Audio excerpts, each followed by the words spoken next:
Yo, Mana Squad, if you like any of the cards you see in today's video, make sure to hit up the affiliate link down below to TCG Player. You can help look up some of your local game stores in the process and help show the channel some love. And you know you got to look good while you play in order to play good. So make sure you hit up our link to Into the AM as well. We have the discount code down in the description below. Look, you got to listen to Kenneth the Heathen. He always says something about dripping in space and screaming. We don't know what it means, but do what the man says. And last but not least, hit up Heavy Play. Heavy Play is going to have some of the nicest playmats and deck boxes out there. Their magnet system between their deck box and dice trays and playmat is amazing, especially if you're playing at like bars, restaurants, stuff like that. You got to get up and move. There is no better way to keep all your stuff together, and you can show the channel some love in the process. Stay petty.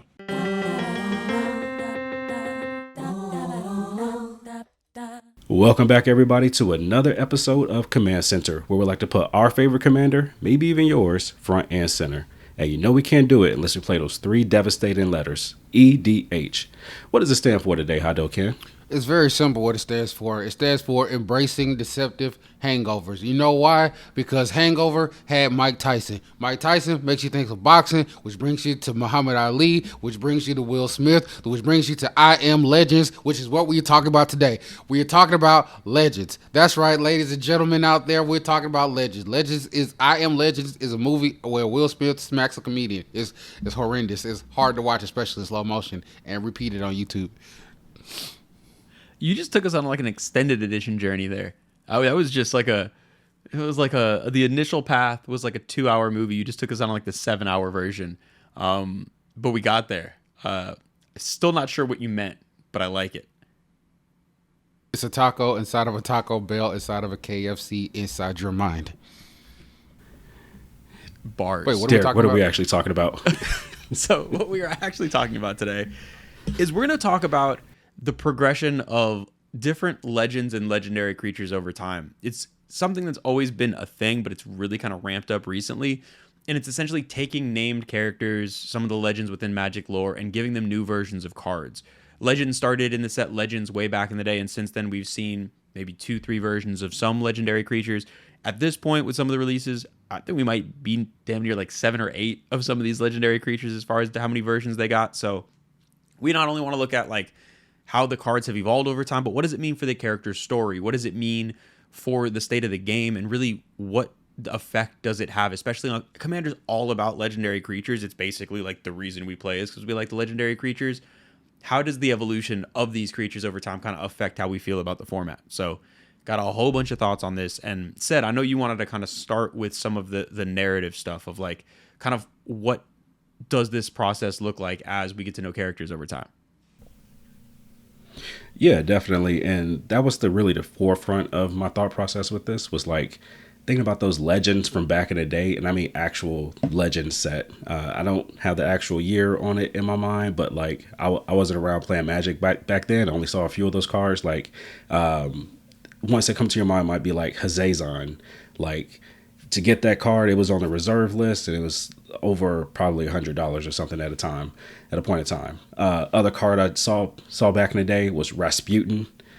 I mean, these were cards that you would rarely see show up unless you were at like a convention or someone in your game shop had these special old cards. Well, and so many of the legends too, it's like they didn't show up because they were just bad. Like if you look back at legends, how many of them are just vanilla creatures that are super overcosted that just have flavor text? Like it was a wild time in that it felt like the designers, I mean, the concept of legends was brand new. They're like, they didn't even know what they wanted to do with it. Like it was just like, oh, it's just a named character. It doesn't have to be good.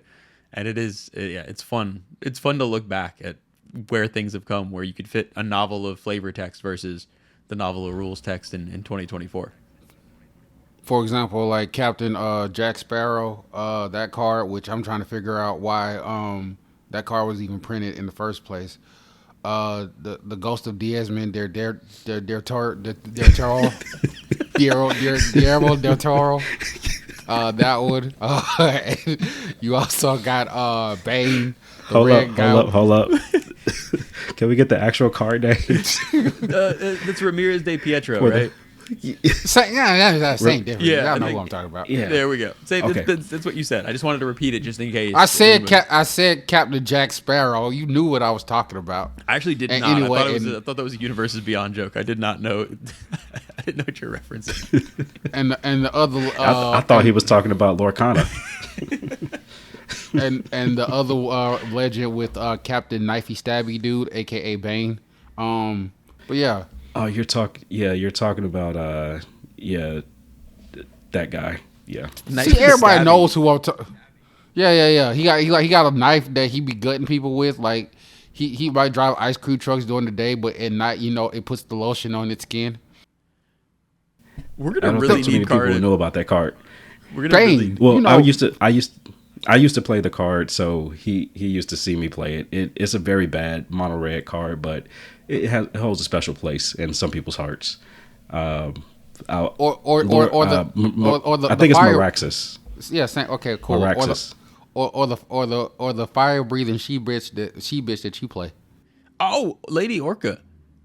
Sure, why not? Yeah, Lady Orca, the vanilla 7 mana Rakdos creature that has some stank breath according to her flavor text. But yeah, so there's a lot to talk about in regards to different legends. So we're going to tackle this from a few directions. We're going to look at some of the OG named creatures to see how they've evolved over the course of 30 years of Magic, essentially at this point.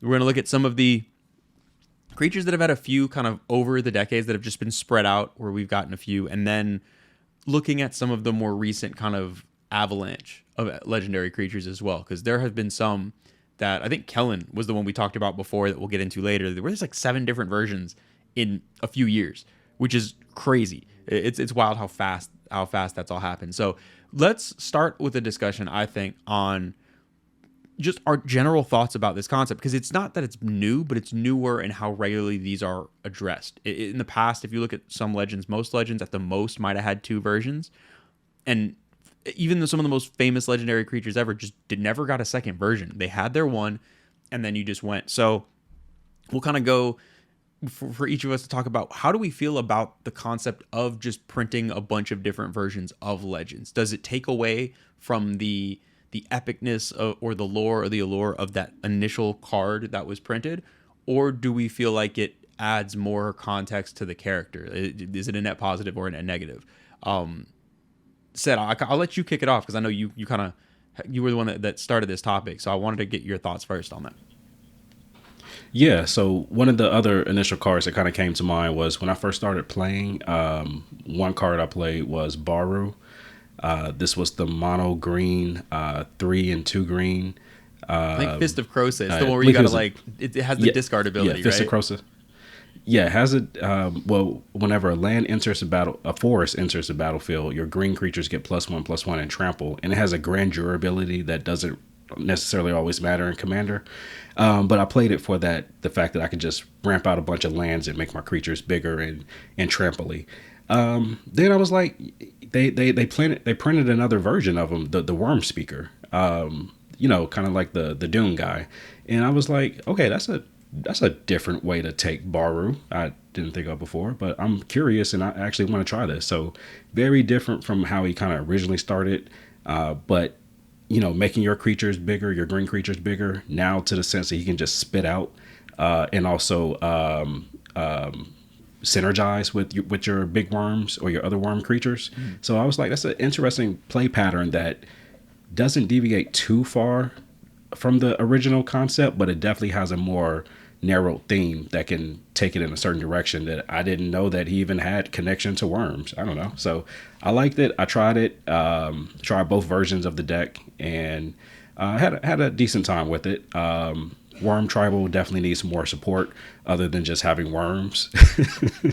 But there's room for that concept to grow, and it doesn't necessarily have to be another version of Baru, but Baru can lead worm support now. So I kind of like the direction that went. Okay, so it sounds like as a whole, then you just appreciate kind of it adding to the characters. Essentially, it sounds like it's making it more well-rounded. You get more aspects of it. Yeah, adding to the character in the sense of just the card itself. I don't know much about the lore of Baru. It kind of made me more interested to see if he does have a connection to worms or just to the earth. Yeah. But Yeah, but he's a druid, so maybe worms is his thing. Other druids, squirrels are their things. So, to each their own. He was a big Dune fan, and he just ran with it from there. Yeah. So, Ken, so you have an overall positive viewpoint. Said Ken, how do you feel about kind of getting a bunch of different versions? And do you think it adds to the characters, takes away? Where are you at on that? It's a mixed bag, like trail mix, but more disgusting. Honestly, I feel like, sometimes it's good, sometimes it's bad. Like, I kind of compare it to like Pokemon evolutions, the Digimon evolutions. Sometimes, like when it go from Charmander to Charmeleon to Charizard, that makes sense. That progression makes sense. But when you go from mouse to kitchen sink to bulldozer, then that's Digimon, by the way. That's how Digimon characters evolve. It's literally a mouse into a chainsaw into a bulldozer, and you like, how do these? I'm not even gonna go there. But then you look at some of these progressions where you like, I don't see how you got this thing from that thing, and I'm looking more at Planeswalker wise because. When we look at Planeswalker, and are we considering Planeswalkers, by the way? We can group those in. It's a little different. Sorry, yeah. Yeah, I was just going to agree with you. We can kind of group them in because that was also kind of the thinking as well because we get 50 new versions of Planeswalkers, but we're almost getting to a point where creatures are catching up to Planeswalkers. But if you notice, each Planeswalker, no matter the type, they always have a central theme to them until they just go completely off the ledge. You like, what were you even thinking about this? Like Jace the Stripper. I don't know what Jace the Stripper has to do with anything Jace related. Well, y'all put the image up here so people won't be lost. Because First of all, it's Castaway. I thought you were just kidding. I didn't know there was an actual stripper Jace. It's Castaway Jace, aka Jace. I'm on a boat. Yeah. I'm on a boat. Yeah. Like he doesn't add to the lore in any way, shape, or form. I'm just sitting there like, how does he? Like, he's the Digimon evolution. But I will say this, especially when it comes to the Magic set with these reprints of legendaries. It's just like with movies. It's hard to be a sequel can do good. It's kind of hard to do a threefer. What do you call those threes that are rolls? Trilogy? My brain. Trilogy. There we go. We go. I was hoping you can go with a threesome. A movie threesome is also what I was literally about to say threesome, but I had to catch myself. But I'm so glad you said it, Derek. So now I can blame you for saying the word threesome. So yeah, like a sequel is good, but a threesome is terrible, especially when people don't bathe. So getting back to what I was saying, like for example, I want to take the Praetors for example, like. They were busted. And then they was like, here, hold my beer. And the second round came out. And I'm sitting there like, okay, was Mom the second or was she the third? Mom was the second.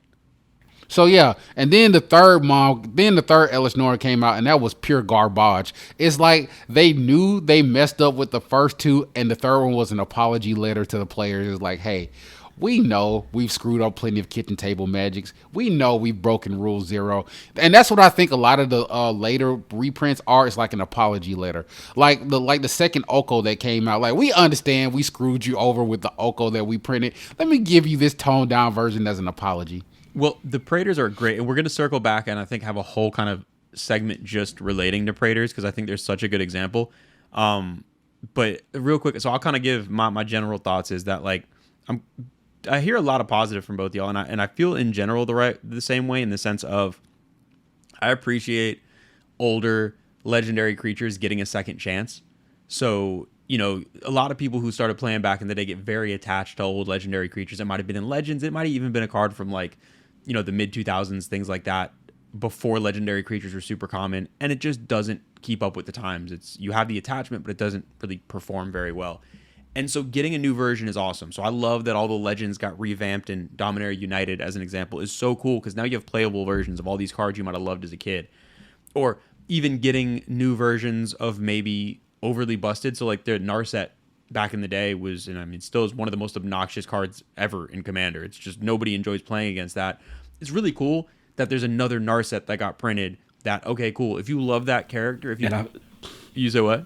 I was just gonna say I see no one play that card. Yeah, well, I guess they didn't break enough, but I do like the concept though. If you for whatever reason really identify with the Narset character, if you love Narset, you now have an option to sit down at a table and play it. So I like having some options.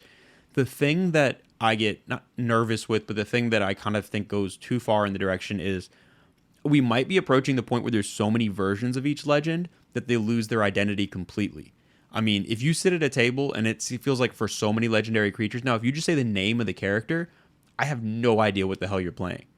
I couldn't even take a guess. If you give me that full title and I'm like, which one of the 7 is this? I don't know.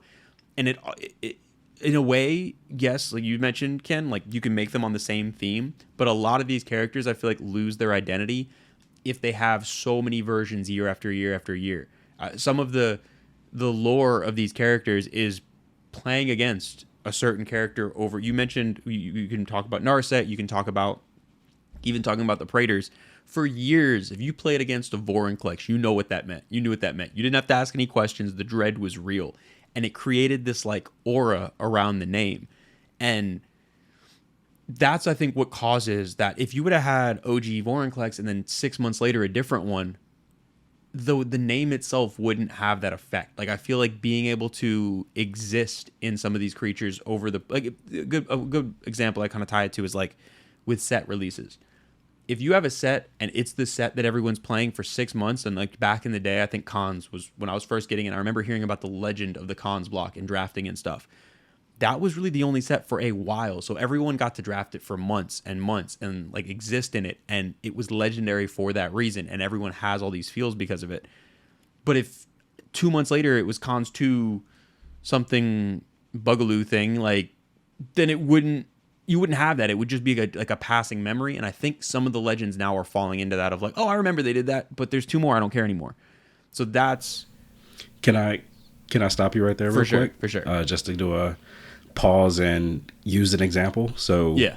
Derek, you just mentioned Cons, and I know that you're a lover of a lot of the pieces from the Cons block. Yes. Tarkir, we're talking about Sidisi. What was the other version of the set? What's up? What was the other versions Fate of Reforged. that Cons block? It was like, Fate Reforged. Yeah, and, Dragons so of Tarkir, Cons basically Tarkir, narrative. Fate Reforged. Yeah. Yeah, so narratively through that block, through that whole 3 sets, there's a whole like timeline kind of narrative going on where there's time travel and all this stuff. So you got to see in actual other versions of characters that you met from one set to the other. And narratively, it made sense. If you go back into the lore, it made sense why you got another version of that character. So I want to use this as an example because I know you love Sidisi. So I want you to do an comparative analysis of the 2 versions of Sidisi that we've seen. So, the Soul Tie one and the Mono Black one. So on a complete side note, if they came out with a sequel, it should be called Mortal Kombat. We keep going. So I love, and I think talking about different versions of Legends, I think Cons block is my favorite example of just handling Legends in general. So one thing I love about Cons is there are a limited number of legendary creatures with either version, and they really stick out. When you think of Sultai, you know, okay, depending on if it's Fate Reforged or regular, you have Sidisi, you have Tasigur. Those are iconic cards. Everyone, you don't need a description. You know what Sidisi and Tasigur do. If you go over, you can go into Mardu and you have like with Zergo Helm Smasher, or you have all of these like cards that you just know off the top and that are completely identified with that color combination. And there were enough of them that you had choices, but there were few enough that they felt legendary. So I want to start with that. I felt like that was one of the sets that hit the happy medium of we got legends, but not way too many. But talking about Sidisi specifically, what I love is each version feels like its own thing.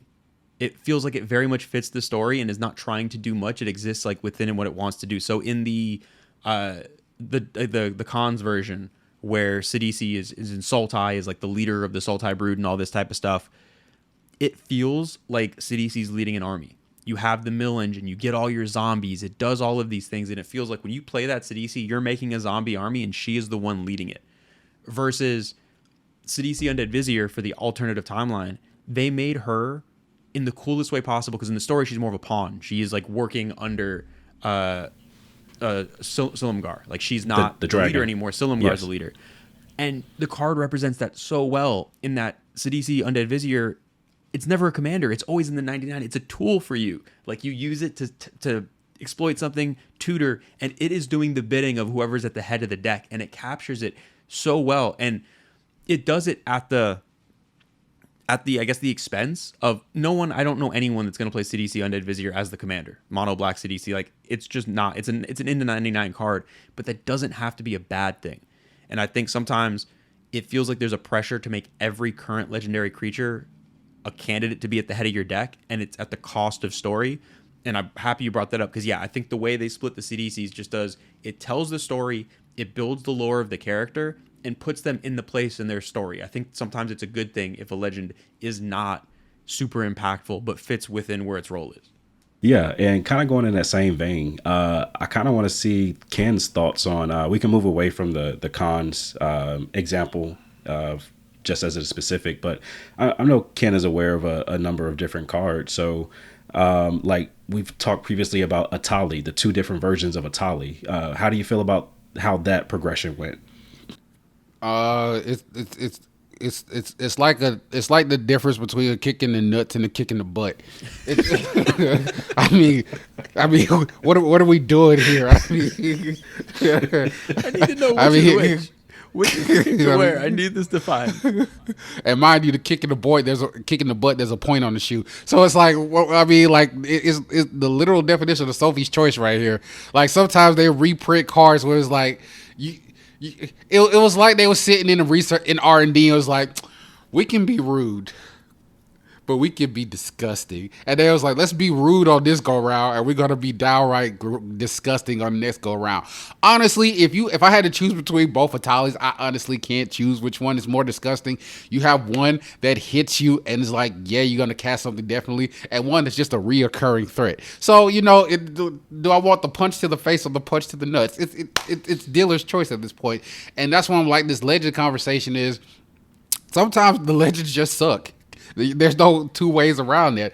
Sometimes you're just gonna eat that sandwich, and when it comes to especially Atali, you're gonna, for example, Galta. Galta is another one where it's like, are you serious? Okay, not only do we get a 12/12 that can beat you to death with its own shoe, that beats you to death with your own shoes. And by the way, I've seen somebody turn to an Atali, so get out of here. But we have my best friend Atali, that says, the whole team is coming Galta. Galta. Yeah, what I say? Atali. It's all. It's Sorry. You see, I'm discombobulated right now because my brain threw all the signals for Shark Attack, so I had to try to run away from the name Galta. So the new version of Galta says, hey, when I hit the battlefield, when we hit the floor, everybody else jumps you. So as soon as you hit the ground, you about to get beat down. And so it's like saying, yeah, that's the one that says just drop your hand. I forgot about that one. See, it causes amnesia. I'm telling you, everybody did. You was thinking about your grocery list and Galta hit the table. No, I thought. Actually, I thought you were talking about the Galta and Maverin, and we're not even really talking about the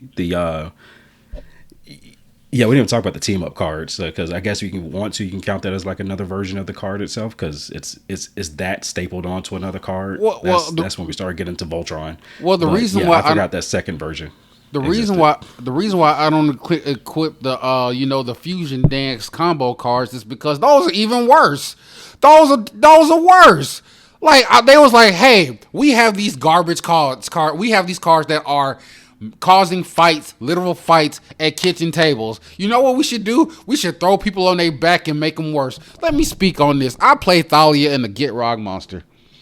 I play this deck. I feel I have to take a shame bath every time I play this deck because I know it's disgusting. Who thought putting a creature that has a draw mechanic on a creature that says everything comes in the tap was a good idea? And this is what I'm talking about. We don't even, because going to Get Rog, give me 2 seconds. Get Rog. First Get Rog.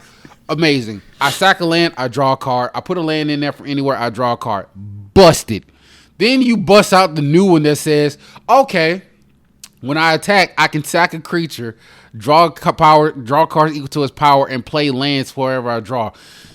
Some penis head that I was playing against at Magic played this deck, and I was thinking, okay, this is going to be cute. Was it just the head of the penis, or was it a person with the head that is a penis? Because that's a whole different thing. Like, was it just like the shape of a mushroom just by itself, or was it a person at the bottom of it? They owned the Mushroom Kingdom. That's how bad it was. Like they after this game, they could have go fornicate themselves with a stick. I don't care. But all I know is they play. I didn't even know this creature was a thing. Apparently, there is a 4-drop creature in Golgari that is an 11/9, and when it attacks, you have to sacrifice another creature. The Demogorgon. It's been forever since I've seen that card, and then this dingaling plays it, and I was like, oh my god, to draw 11 cards and play all those lands. So like I said, it gets worse. So I don't like I said, sometimes they tone it down as an apology, and that's what I think when you see weaker versions of the cards in later sets, it's literally an apology. Because the next Get Rock monster that's gonna come out is gonna be mono green, and it's just gonna have a flavor text that says, here's $5. Like, that's all I was gonna say. Let me give you an example of a legend that was reprinted, got worse in my opinion, because I was very high on this creature when it came out. Actually, a lot of people were, and it was disgusting. And eventually, they had to do an apology. So, Vial Smasher was one of those partner commanders that came out. I think, quite frequently got paired up with who was the blue green one? Thrasios. Yeah. To the point that the deck was just called I think it was Smashios or something like that. Like you knew who we were playing when you just say Smashios, Vial Smasher, Thrasios combo. So Vial Smasher was actually pretty nasty on its own. Like I've built just a deck with just Vial Smasher by itself. Still put in work, throwing random damage, casting still big spells with just Rakdos colors. So it came back. Vial Smasher came back, and I got happy when I heard the name. Gleeful Grenader was showing up in the Cowboy set. This card version is so bad, y'all. I just don't. So basically, whenever another outlaw enters the battlefield under your control, Vial Smasher deals 1 damage to target opponent.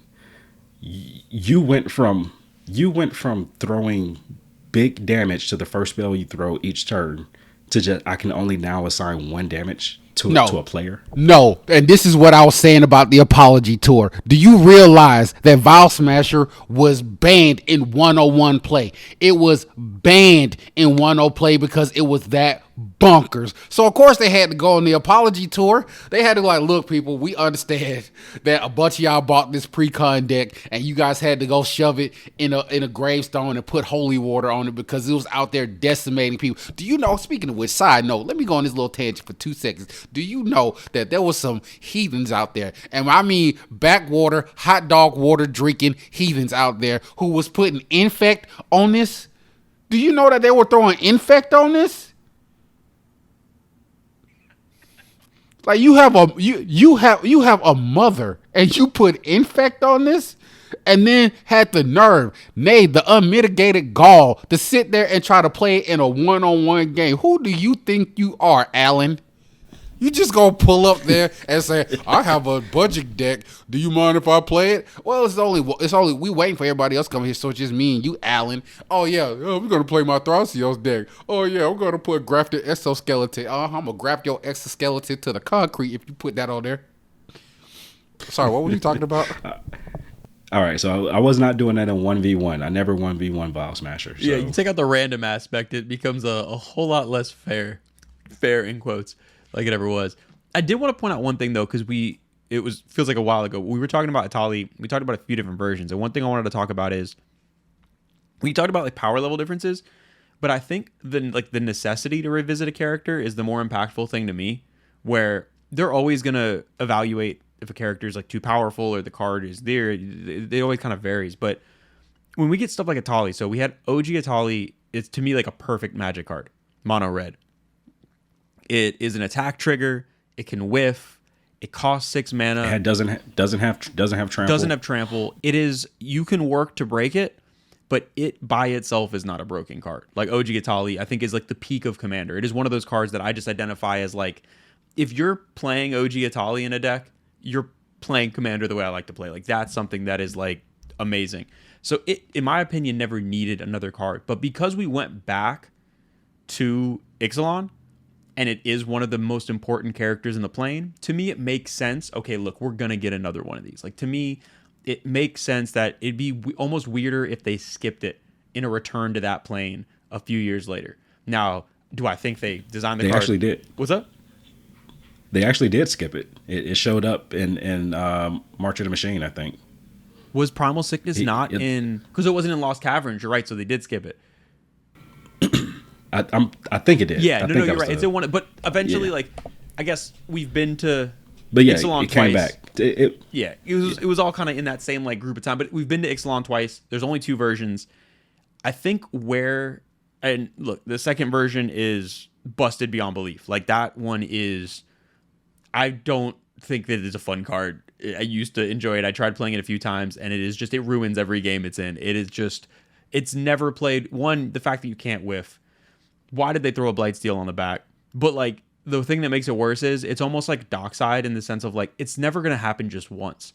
Everyone's going to copy it. Everyone's going to steal it. Everyone's going to flicker it. And the whole game becomes about Atali. I just don't have fun with that card. But all that aside, other legends that Vile Smasher is a great example where if we revisit a plane for a very important story reason, whether it's March of the Machine and it's like a huge story moment where all the planes are coming together, I kind of understood some of those crossovers and stuff like that. But when we get a bunch of versions of Legends for no apparent reason, that's, I think, where I get a little bit more annoyed and I start to lose focus on what they are. Because, like you mentioned, whether it's a cowboy set, and all of a sudden, we got all the random legends you've ever heard of on a cowboy playing Woo. Now, all of a sudden, to me, it's diluting the other versions of the card because now there's just another one that I'm going to forget exists. Or even, like, if you look at, like, master sets or things that aren't connected to story, I love when they take characters we've never seen a card for and put them in master sets. But when you print multiple more versions and you just take a time where a legend could have been left alone until it was relevant again and force more versions of it, that's where I think it's like, to me, it's not the power level so much as the number. Because, you know, you mentioned, you know, whether it's Narset as one super busted version, one version nobody plays. That's fine. At least it's they've used some restraint versus something, whether it's like a Kellen or like with Vraskas and now they got creatures and planeswalkers and everything, where I have to Google a list of 15 cards when I hear the name, and it feels like there's no restraint has been used. So it's like, I'm cool with you breaking the card restraint-wise. It happens so much nowadays, but hold some back in the volume of them we're going to be getting. Because it's just, to me, and we'll get more into this, and I think we can jump to Praetors next, because I think this ties a lot of it together, but like, you're diluting the impact of the card itself. I no longer am excited to see another... You can use Vraska as an example. If the next set has a Vraska creature in it, I don't care. There's 9 of them. It's not exciting. It's not like, oh, look, it's like, no, they're all kind of the same. They do similar things. It's like, why is this here? I will say that going back to Atali for 2 seconds, whoever created that card and designed that card, they obviously need to be P-tested, and they basement need to be checked at this moment. These are the type of people who like to break wind during a moment of silence. I mean, I'm just saying, they double dip their spoons inside of dips. These are the people that we need to look out for. So, I mean, yes, all of that was accurate. Never fart during a moment of silence, because even if it is silent, it may be deadly. And that's just not the time or the place. So I do want to jump into some Praetor talk here, because we've talked about it a lot of different examples, but I feel like the Praetors are such a good example of things gone right, things gone wrong, and everything in between. So I don't think I'm exaggerating to say the OG Praetor cycle is like one of the most iconic cycles of creatures ever in Magic, at least for Commander. I don't know about other formats, how they feel about it, but like the OG Praetors when I got in were like boogeymen. I think I'll give it to them. Titans are a close second, but yeah. Yeah, and that's a great example. There's definitely some that are like on their level, but it was a cycle of cards that was just iconic, and it added to the characters. The fact that Vorinclex and Elish Norn and Shield, really everything outside of Urabrask was, you did not want to see at a table. Like if someone dropped a Jingataxius, it's a remove or scoop type situation. But you pronounced his name wrong. It's called Your Ass. Sorry. That's how you pronounce it. It's called Your Ass. Mm-hmm. Yeah. I thought it was Your Trash. Wow, haters. That's the Gaelic transfer. That's the Gaelic translation. Oh, okay. Sorry. I don't even know. I don't know what Gaelic means. I'm gonna move on from that. So we're gonna. So It's with those Praetors, it's those things that attack Doctor Who. oh, okay, yeah, the little annihilate something robots. I don't know why I'm doing the robot as I'm talking about robots without arms, but that's where we are. So Yeah, that's from Star Trek. That's the thing that goes. Yeah. oh, the fuzzy dude, yeah, Jar Jar. with the robot. Sure. Yeah, Why not? exactly. Okay, so so back to what I was saying with the Praetors. They not only were printed and did all this terrifying stuff, but they had this like aura about them. The characters were living through their cards, it felt like. So we didn't see them again. I think they were printed back in, what was that, like the early 2010s? I forgot when that was those OG Innistrad, or not Innistrad, those OG Phyrexian sets were, but it was a while back.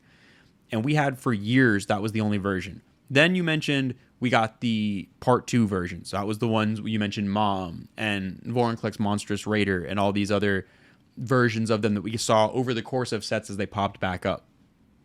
And then in almost no time, we got the flip versions and got a whole nother versions of the Praetors. And what I want to, and I feel like this is such a, with some of them, I feel like it's more obvious where like the Legends characters, it was a net positive getting new versions of those. Or, you know, Kellen having 17 versions, kind of a net negative. We don't care so much because there's a million. This is one I think it's in the middle.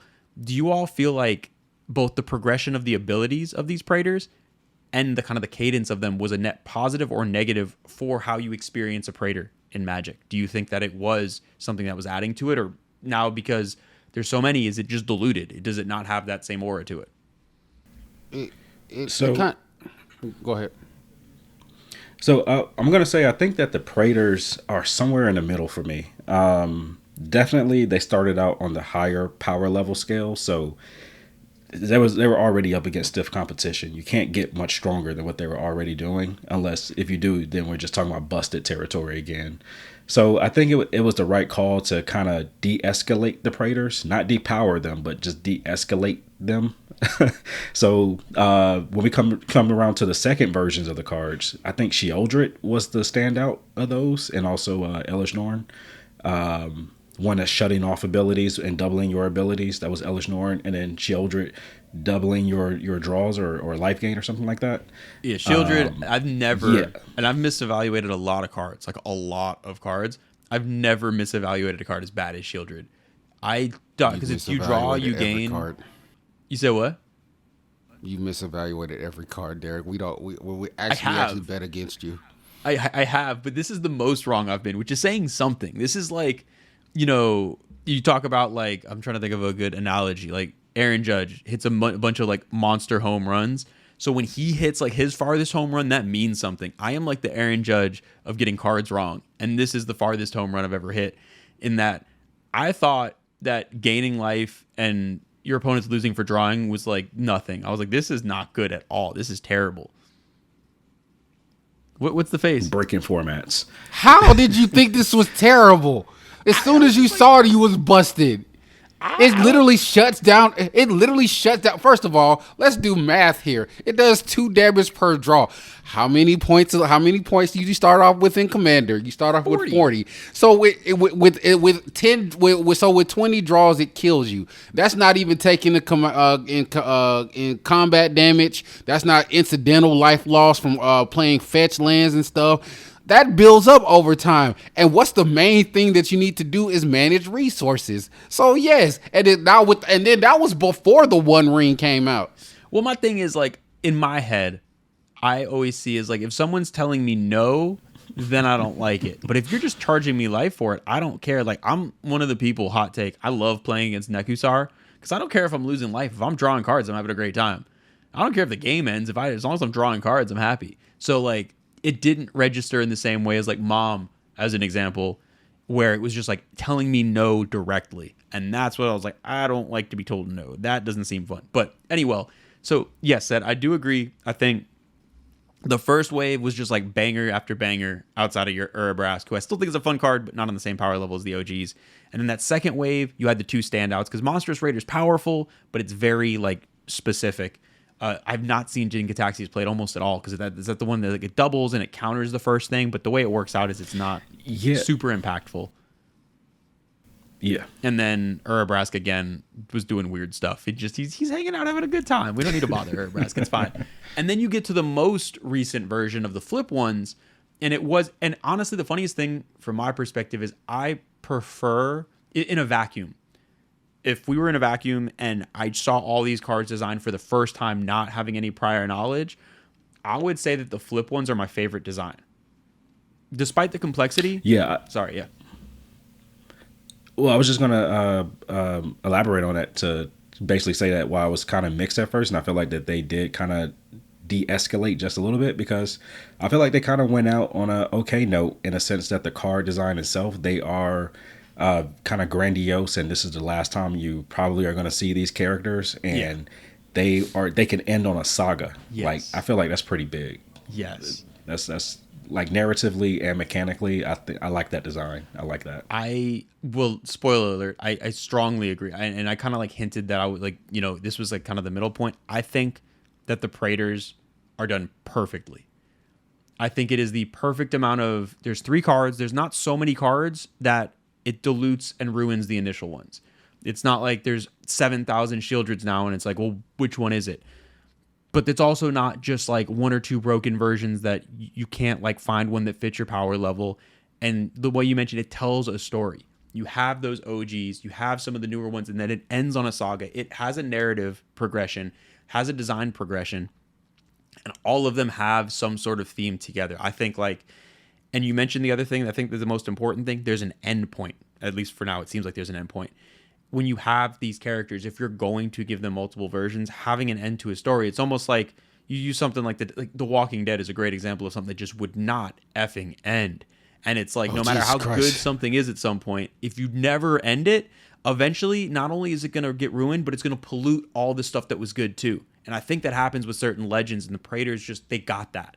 They had a great beginning, they had a great middle, and that end was a tying together moment. It wasn't this like over the top, like, oh, we're just going to milk it for all it's worth. So spoiler alert. Yeah. I think of all the different progressions we talked about, the Praetors are my favorite because it felt like there was an intentionality. It wasn't just, we need to excite people, throw a name there. It was, we're doing this for a purpose.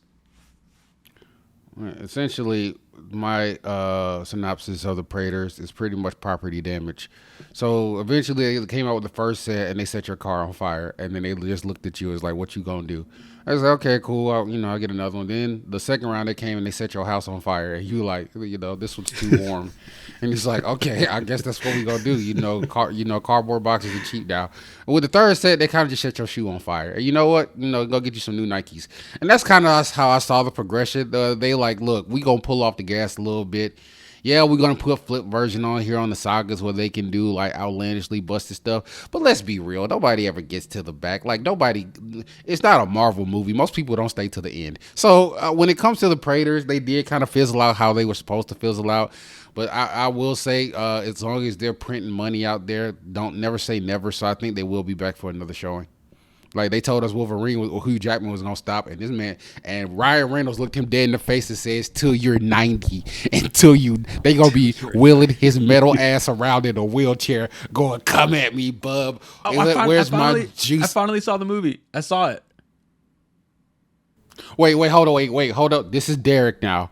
Okay, yes, wait a second, Derek. Yeah. Now Wolverine is this ain't Logan. Was he an old man in this one, or was he a young man? I saw Deadpool Wolverine. I saw the actual. Yes. Okay, wait a second. Yes. Now there's this one called Wolverine Origins where he also appears. Are you talking about the latest one? I'm serious. I hate to do this, but we got to do this to Derek sometimes. I saw the one where Channing Tatum had a Cajun accent. Okay, that's good enough. Okay. That was the most important part. I now need I didn't know anything about Gambit. I now need a movie. That was my favorite. I was not that caught me off guard. Whoa, hold on now. What's up? If you ain't seen it, wait, hold on. No, wait. It's 3 months after the movie. Oh, sorry. No, that's not what I'm saying. I'm saying slow down on the Channing Channing Tatum Gambit needs a movie. Like, I just want to hear him talk more. It was great. It was so entertaining. Let's not get ahead of ourselves. It's like the Praetors walked into the building and said, "I'm gonna make a name for myself right here." I'm gonna make a name for myself. All right, so let's go ahead. We're kind of running up on time. I think everyone kind of gets where we're going with the Praetors. One closing thought. Closing thoughts. I did want to have like a wrap up topic, and it's more personal to us. No. Sorry, yeah. Yeah. Well, I'm saying we can switch over to the next topic. Okay, yes. That I kind of have in mind for sure. Before we go to that final thing. For sure.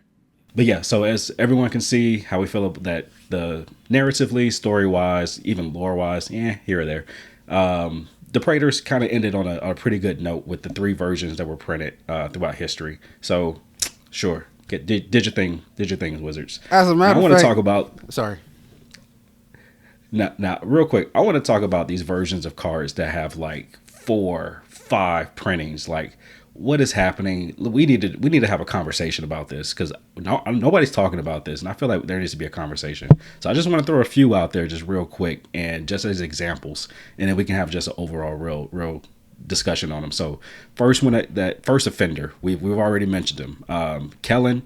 You've been on the scene for like 2 years, and you already have 4 versions. We need to have a talk about that. Granted, I get it. You're Oko's son, but like, yeah, we kind of figured that from the beginning, and it finally just came to a narrative end with the last set, the cowboy set. I'm pretty sure they're gonna show up again, but whatever. But yeah, 4 versions of the same guy, character within the last like just 2 years. That's kind of weird. And I don't even necessarily think that we have to necessarily go through like evaluate each of the cards itself and like what they're doing, because they're all doing pretty different things based on whatever plane he's on, and it's just a lot. He's almost every color. He's red. He's white and green. He's blue and green. He's Bant. So I'm just like, what is happening here with this character? In the same vein. Oh, go ahead. No, sorry. You know who he kind of reminds me of? From a narrative point of view, he reminds me of a Sam Worthington or a Jai Courtney. It's like they want to force him in your face and make you accept him, but we will never accept you, Jai Courtney. I don't care who you play because you are a horrible actor. The same thing with Sam Worthington learned his lesson after they stopped putting him in movies. For God's sakes, they tried to put him in Die Hard. Y'all think that Die Hard was my bowel movement. I'm sorry to interrupt. Keep going. Yeah, I mean, Jai Courtney, Sam Worthington, you'll never be Glenn Powell. Sorry, no, I don't understand why. I don't understand why Glenn Powell's catching on, but Powell's catching. That's the capybara. Who the hell is Glenn Powell? That's the capybara dude, right? That's the dude that looks like a capybara. Yeah, okay, he was in the last Top Gun movie. He was in Twisters. This dude is showing up. Oh, everywhere. you talk about showing up. We call him New Bill Paxton. That's who that is. New Bill Paxton. Right, so, he looks like he sucked lemons for fun. All right, Kellen, you'll never be New Bill Paxton. All right, next I want to talk about Rakdos, because Rakdos is near and dear to my heart. Rakdos the Defiler showed up a long time ago, making big waves. Like, people would barely play him just because of the consequences of you have to sacrifice half of your permanents. That was already just a crazy card out the gate. But a flying 7/6 trample, yeah, that was pretty big. Then we got a next version that kind of toned it down, and I think was probably the peak version of Rakdos, which was Rakdos the Defiler. 2 black and 2 red. How much ever damage you deal to a player, you get that less generic mana to cast a creature card. So that was probably like Chef Kiss version of Rakdos. Yeah, Lord of Rights. Yeah. After that, it starts getting kind of silly. We got Showstopper, because Rakdos was on this whole we're a performance theater group now.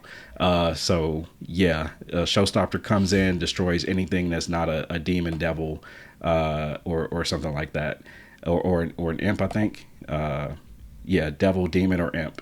Then the last 2 versions came out literally within the last year. I promise you. The Patron of Chaos and the Rakdos the Muscle. One came out in the Detective set. One came out in the Cowboy set.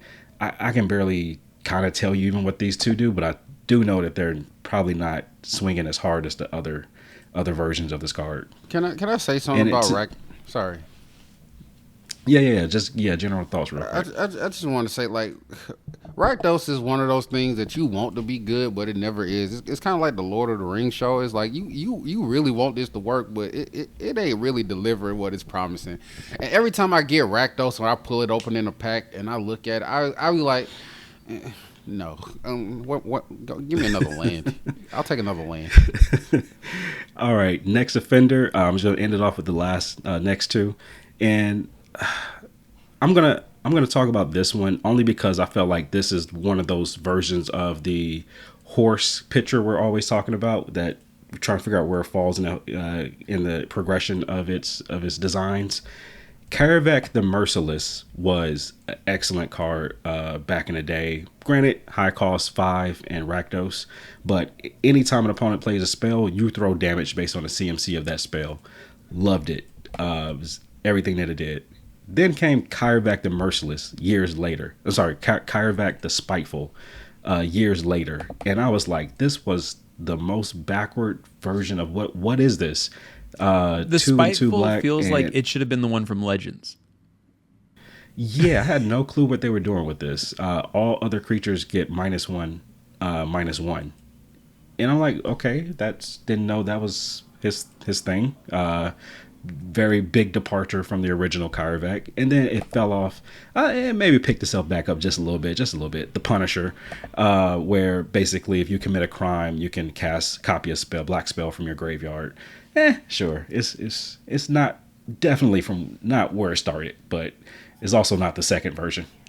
again, this is the apology tour I've been telling you about. See, when Karavek the Merciless came out, it was a mass outcry out there because people was like, this is ridiculous. Why would you even print this card? As a matter of fact, I remember specifically seeing this card hit the table and the other 3 people looking at each other like, I guess we can't play no more Magic because if I cast anything, I'm going to kill myself. So that was literally the consensus at the table. And then somebody at Wizards got threatened with a tomato upside the head. And then they was like, okay, and this is the apology tour. They gave you one that sucked and that one that was decent. They still got to do the. They not done with the apology tour with Vial Smasher. They got to put 2 more sucky ones out before they even out that scale. You know what it reminds me of? All right. So when you're talking about all these different versions, especially Rakdos is a great example of this. It reminds me of Rakdos is a character that has a lot of build up in the lore and is supposed to be this epic demon. And then you get all these versions. Karavek was a terrifying card, and then you have more of the. It reminds me of in a horror movie when. Or or horror TV shows even better, where the first few episodes are terrifying and you're scared the whole time. You're sitting there barely looking, and then they reveal the creature, and then they won't stop showing it on camera constantly, and it goes from scary to this goofy mother effer in a suit. This happened in one of the Conjuring movies where the demon was a dude in a bodysuit running on the ceiling, and I went from scared to what just happened to giggling. That's what these creatures remind me of. We're getting overexposed, and all of the mystique is just gone. I want to bring up the last offender because I thought that I thought that one of the other offenders were the biggest on this list, but I need Niv Mizzet to step to the table. I need us to dissect Niv Mizzet. What? Why? That's my question. Yeah.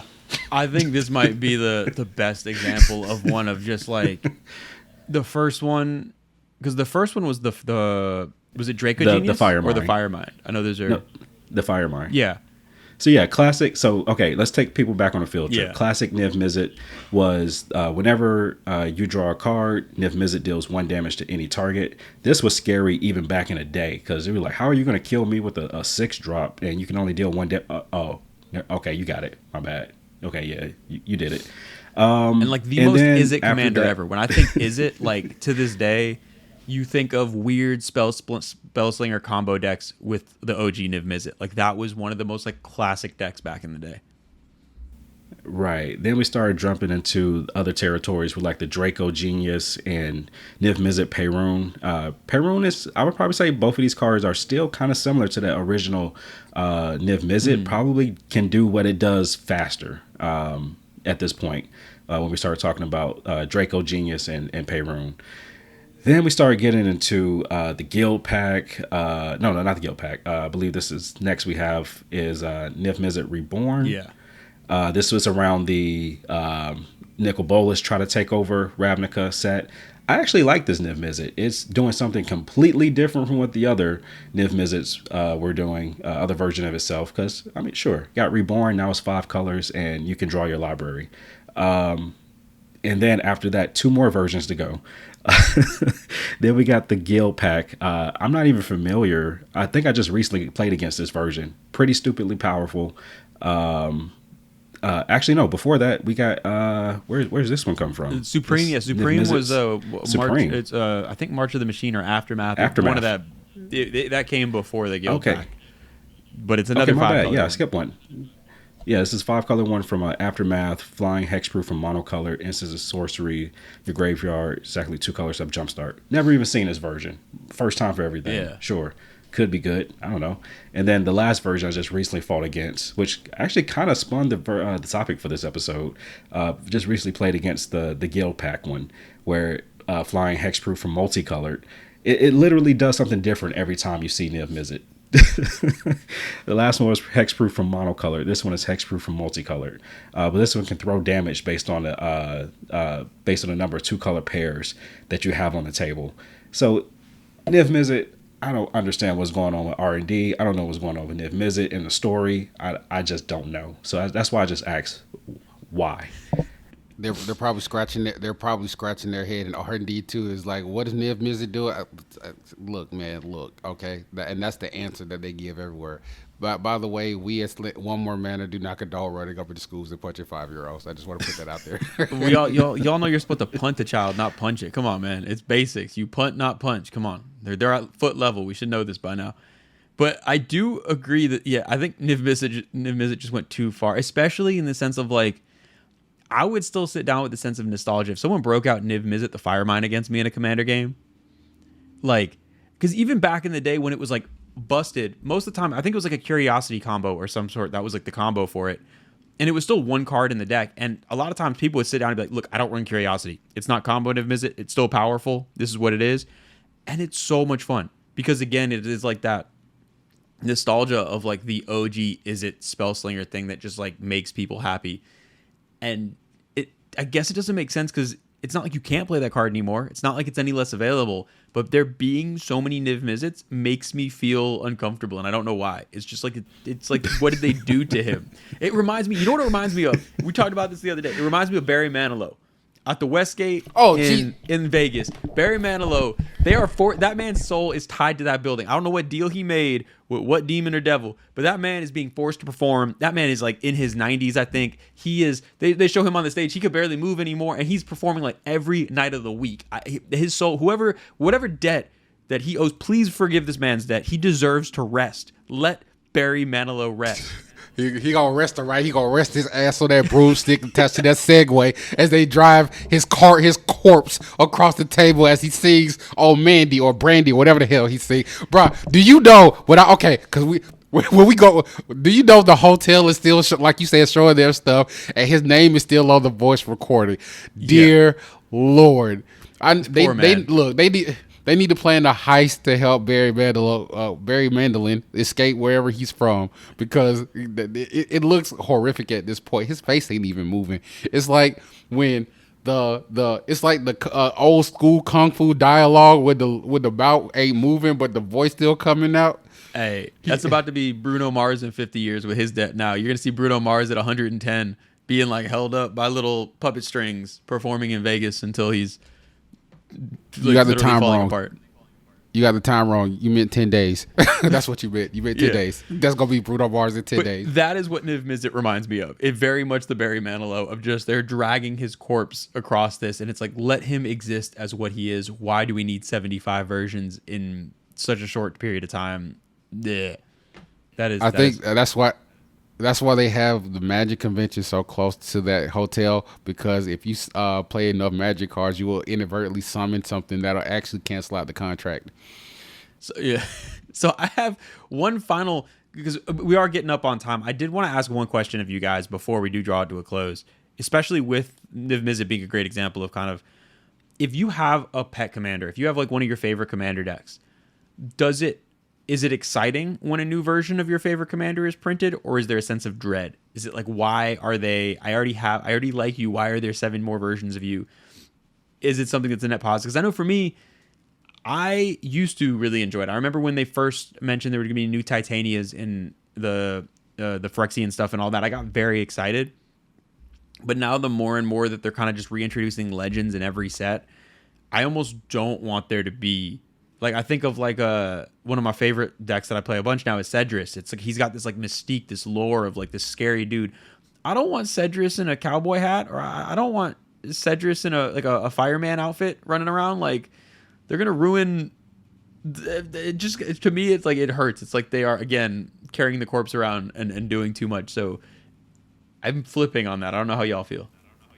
Well, I'll say this much. For example, I have 2 minds of this. So for example, for my Thalian Gitrog deck, of course I put OG Gitrog in there, and then I put the new Gitrog in there because they slot so perfectly, especially mechanically and thematically, they fit perfectly together. So I'll throw them in the decks together because they fly. But then I look at something like an Omnath deck, and then every time they print a new one, I was like, I would rather wipe my butt and risk paper cuts than put this in near any other piece of cardboard I have. I'd rather put this in a Yu-Gi-Oh deck than anything else, because the new Omnath sucks absolute balls. Absolute, not just regular ones, but absolute ones. Absolute balls. How do you feel? I'm also of 2 minds about this, because there are some characters that I remember distinctly liking these characters, and I was like, yeah, I would like to see another version or see these characters return, and then I get what we get, and then I'm like, you know what, I'm good. One being Olivia, for example. Like, I had fond memories building the first Olivia deck for friends and people, and getting them to the game. Like, you get to play a vampire, and she can turn other things into vampires and take their vampires. She doesn't work probably as fast as other decks in the meta now, that original Olivia, but her newer versions, for better or for worse, they do what they do, but it just doesn't give me the same feeling of the original Olivia. She's not taking your creatures, she's not turning them into vampires or assigning them damage. I think that was kind of fun. Like, I can just deal a damage to you and turn you into a vampire incidentally. Like, you're not really seeing that anymore with Olivia herself. So I feel like she got away from what she originally started as. And then I'm thinking about something like maybe like a Kagemaru, First to Suffer, a card that I love. I didn't have any hopes that it would show up in the new Kamigawa set, but I was like, hey, maybe it can be a shout out, maybe something. Like, can we get something? Nope, nothing. And I'm not even mad, because just recently played the rebuilt Kagemaru. Played him recently. You know how that went. He still got it. He's doing work. Yeah, it's not faded with the years didn't need a new version. So if it's cards that I'm personally attached to, I'm curious. If it disappoints me, I'm glad I still got the OG version. Just like when people kind of complain when, like, oh, you're ruining my childhood with these remakes or reimaginings or whatever. Like, it's still there. You can still go get the Blu-ray and the VHS. You want me to speak on this? They still exist. You want me to speak on this? Let me speak on this whole ruining my childhood. First of all, if a series or a show or a card game is ruining your childhood sucked to begin with. Let's put that on the wood right there. Number 2, ruining your childhood. These are evergreen products. They are not made for you. They're made for the generation behind you. If you want the old stuff, it still exists. Go get it. They don't need to make new products for your behind. That's why they have the old stuff. So that way you can go and enjoy it. The new stuff is to get new people, new money, and new people to come join this. So you can go find a stick to go fornicate yourself with. This ruining my childhood stuff. Go get a job. This PSA brought to you by Ken. All right, so I think we are, but just about over time here. I really appreciate you bringing up this topic, because it's not something I thought enough about before, and it is wild how much this has picked up. I think like this is definitely a topic we'll revisit. Even fast forwarding a year from now, we'll want to revisit, because it just doesn't sound like it's going to slow down as far as seeing new versions of cards. So how they handle that. I'm pretty sure we'll have about 3. Yeah, I'm pretty sure we'll have about 3 or 4 more Rakdoses and for sure, probably about 2 more Niv Mizzets. Yeah, but then we're finally going to get the Niv Mizzet Limp Biscuit or Limp Biscuit, Niv Mizzet Limp Biscuit card that I've been waiting for all these years. That's all I need. It's the secret layer I've been waiting for my whole life. sometimes you just got to let some of these legends go. Like Hugh Jackman, he did an amazing job, but that man is tired of working out to be in that role. Yes, he Till is 90. an amazing actor. Yes, yeah, till 90. And I think Ryan Reynolds meant that too, because he looked him in his soul when he said that. You ain't going, nowhere. Exactly. Yeah. And I think that's a good note to end on. Sometimes you got to let some legends just go. So on that note, we're going to get out of here. And before we get out, we want to make sure that we shout out one of our favorite card vendors, TCG Player. We got the affiliate link. Help yourself out. Help out the channel. Get yourself some new cards, especially the ones that we talked about in this episode. You can definitely find them there at TCG Player. If you want to make sure that you're going to play fly, you also got to dress fly. So that's why we shot with M to the AM. Into the AM. Affiliate link is also in the description below. So yeah, with Into the AM in space, they can't hear you scream. But they can see your drip and watch you make a name for yourself. Oh, Also, we want to shout out Heavy Play. When we go out to our LGS or to the game bars, wherever we are, we like to, eat, drink, be merry, and play with the rough and tumble. So that's why we got to play heavy as well. So we also accessorize ourselves with Heavy Play. Be sure to check them out. They're one of our affiliates as well. Very good deck boxes, very good board. I call it a board. It's not even play mat. This thing is sturdy, y'all. Put your cards on it. Doesn't move. The friction is great. So be sure to check those vendors out. We rock with them. They rock with us. So show them some love. Yeah, play Magic and fight crime with these things. Like I used this board to help dig my car out of a ditch one time. But yeah, thank you guys. Like and subscribe. We will see you in MagicCon Vegas. If you can make it out there, pull up, play some games, and get your feelings hurt. Tell a friend, tell a friend, tell an enemy. But until next time, go watch Deadpool.